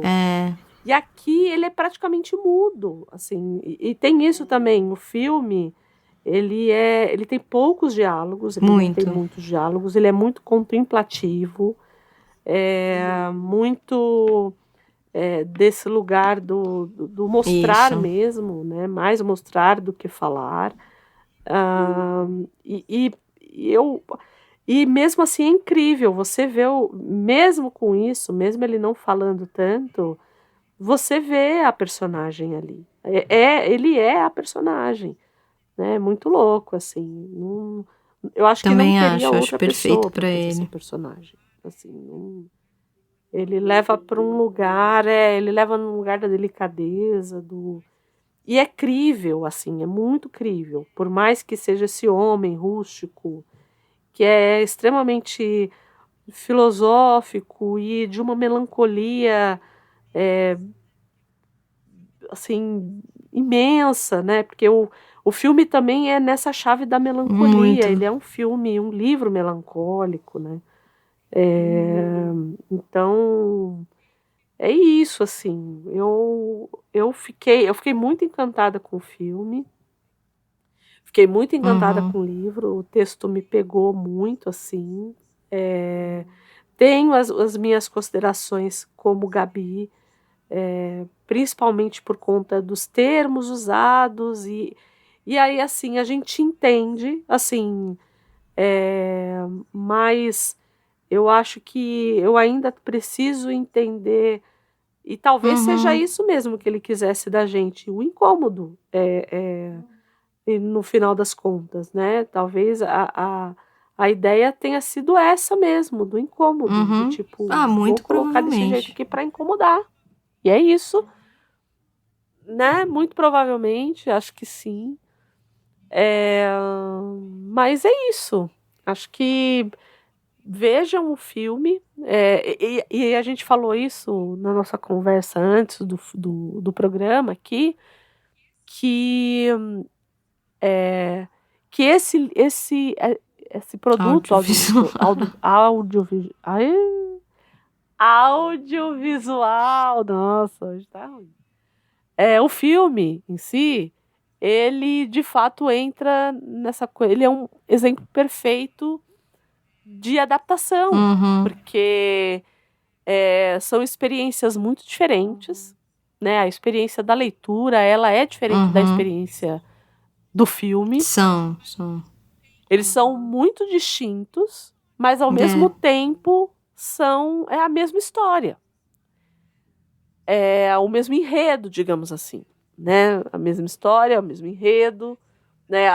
Os acontecimentos acontecem na mesma ordem, né? Tem uma coisinha só, porque a gente não tem uma visão anterior do Crisóstomo. A gente já o vê com 40 anos, esse homem de 40 anos, meia idade, né? A gente já chega com esse homem ali, então a gente não tem ideia da vida pregressa dele. No filme ele tenta colocar esse lugar, enfim, tenta explicar por que um homem desse estaria tão sozinho, né, com 40 anos. E se é que isso precisaria de alguma explicação, enfim. Eu acho que não precisaria, mas colocaram ali.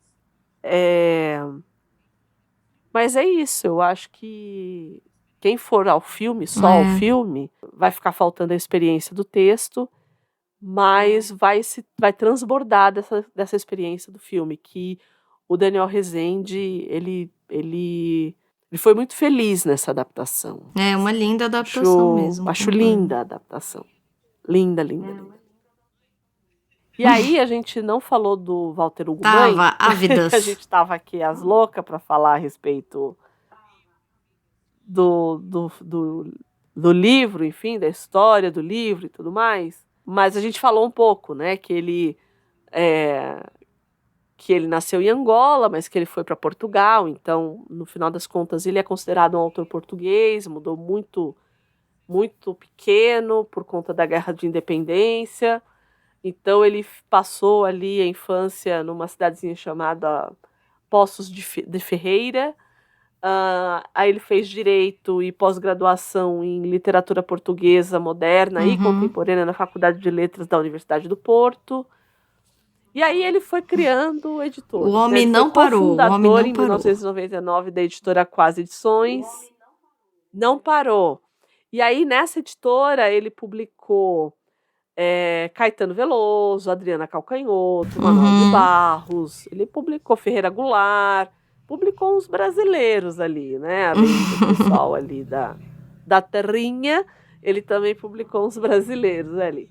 De 2001 a 2004, ele dirigiu a revista Apeadeiro. Depois, em 2006, ele funda uma outra editora, que é a Objeto Cardíaco.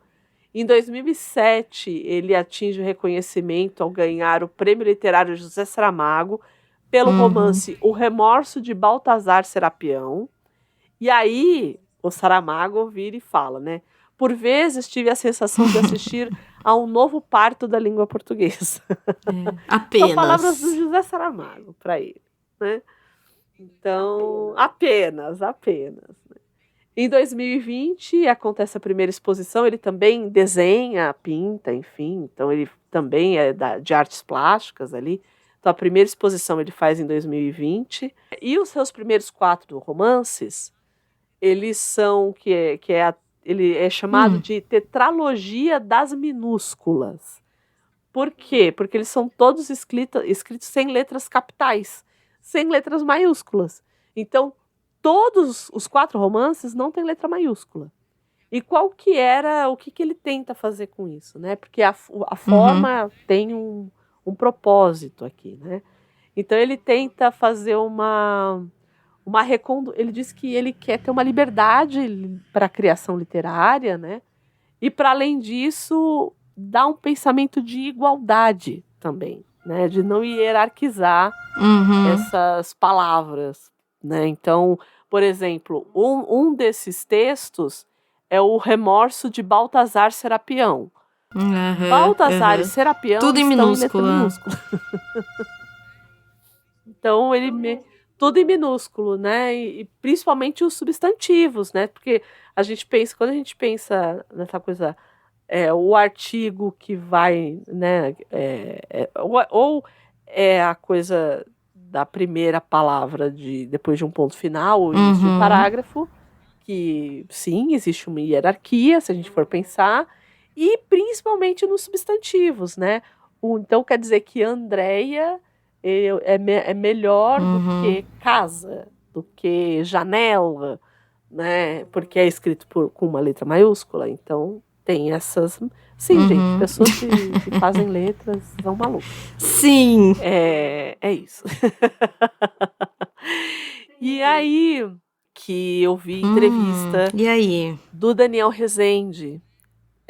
Sei. No Entre Linhas, né? No Entre Linhas existe um programa, eu vou deixar no post do programa, que fala que tem o Walter Ugumãe falando a respeito da adaptação e tem o Daniel Rezende falando da adaptação. Eu não vou entrar muito nesses meandros aqui, porque é um elogiando o outro. Mas o Daniel Rezende, ele fala uma coisa que está escrito no texto. Acho que tem 2 coisas que dá para falar. A primeira delas é que ele falou que quando ele leu, ele ficou obcecado pelo texto. Ele falou, eu preciso fazer eu preciso adaptar isso para o audiovisual. E principalmente por conta, e aí a gente fala a respeito porque no filme ele fala assim, que é escrito, dirigido e sonhado por Daniel Rezende. Porque no texto tem uma frase que fala assim, quando se sonha tão grande, a realidade aprende. E ele disse que isso foi o que norteou toda a escrita e a direção dele desse filme.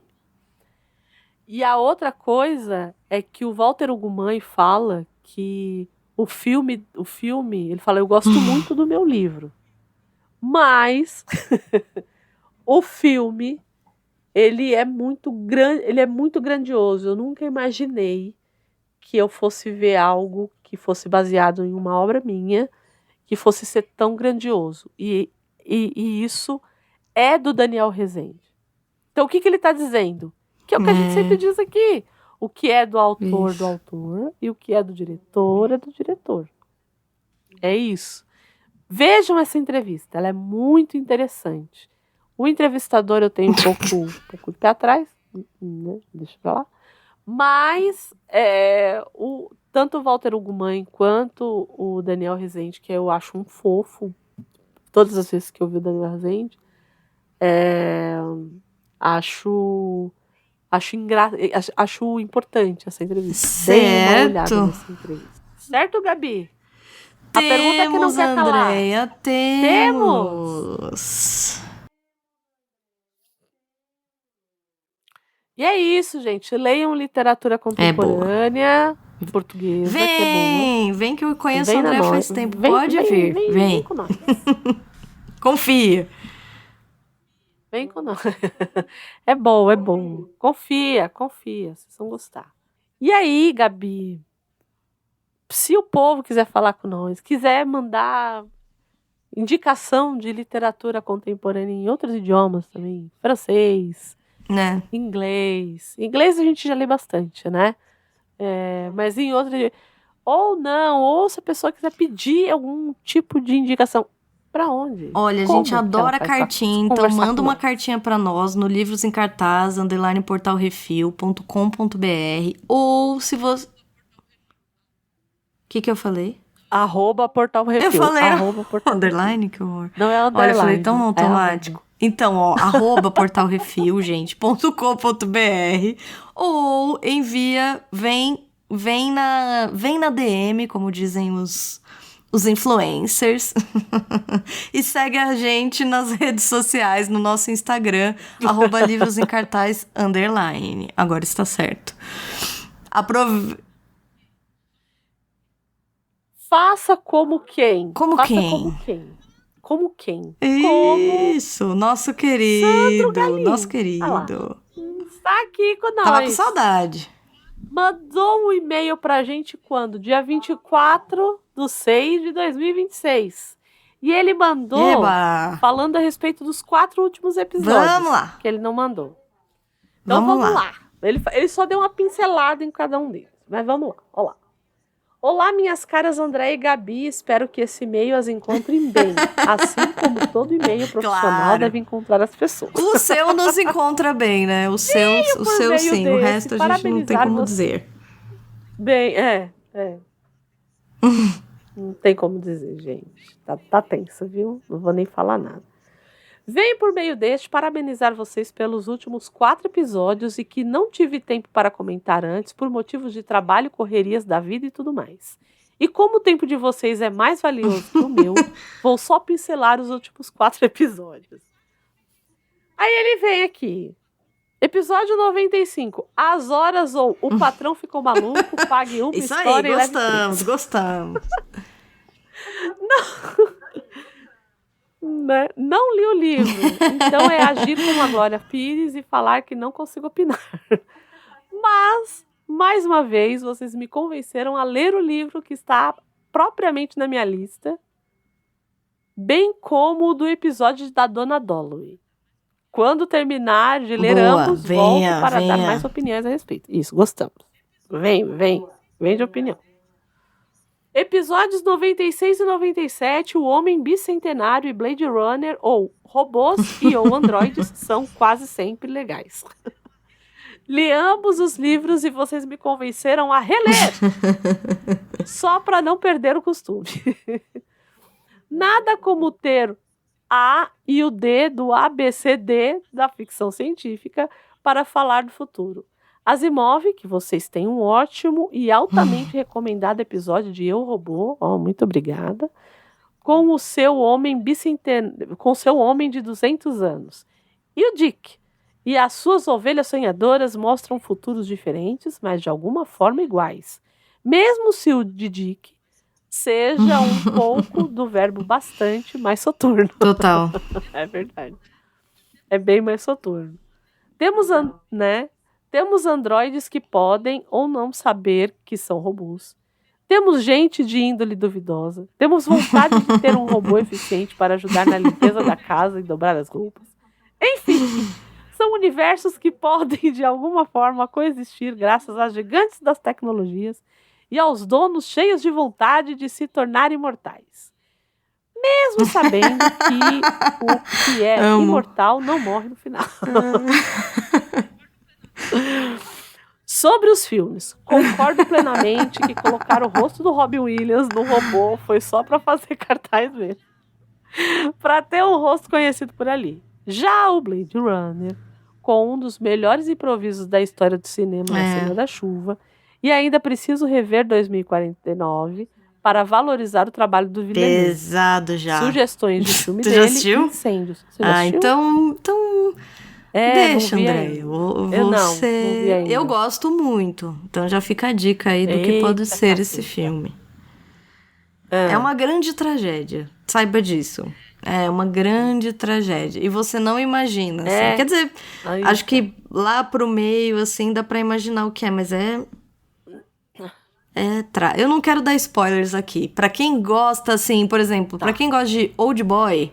Tá bom. Eita, tá. Isso. Tá bom.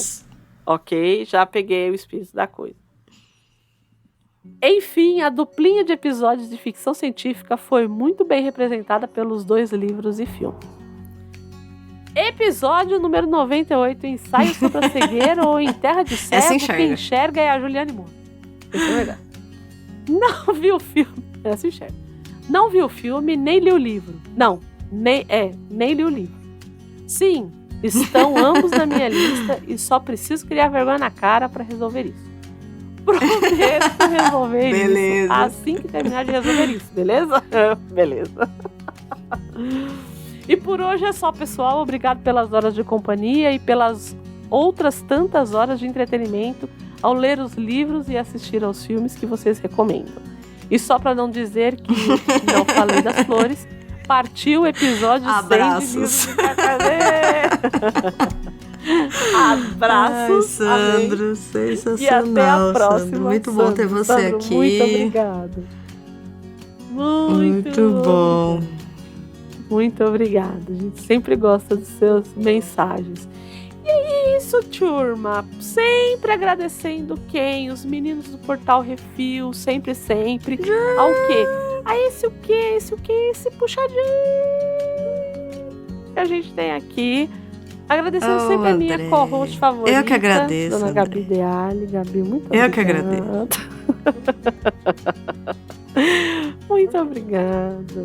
Estamos a um indo. Nem passo acreditamos que do estamos paraíso. indo para o número 100, não é mesmo? Menina, a um passo do paraíso. É, redondíssimo, André. O número 100 é um número redondo. É, né? 100. A gente já fez 50, agora é 100. Que doido. Também não. Você nem imaginei isso. Enfim, né? Agradecer a vocês que ficam aí ouvindo essas duas malucas falar. Olha só que beleza, vejo vocês, né? E é isso. Fiquem bem. Um beijo pra todo mundo. Até o episódio 100. Até já. E tchau, tchau. Tchau.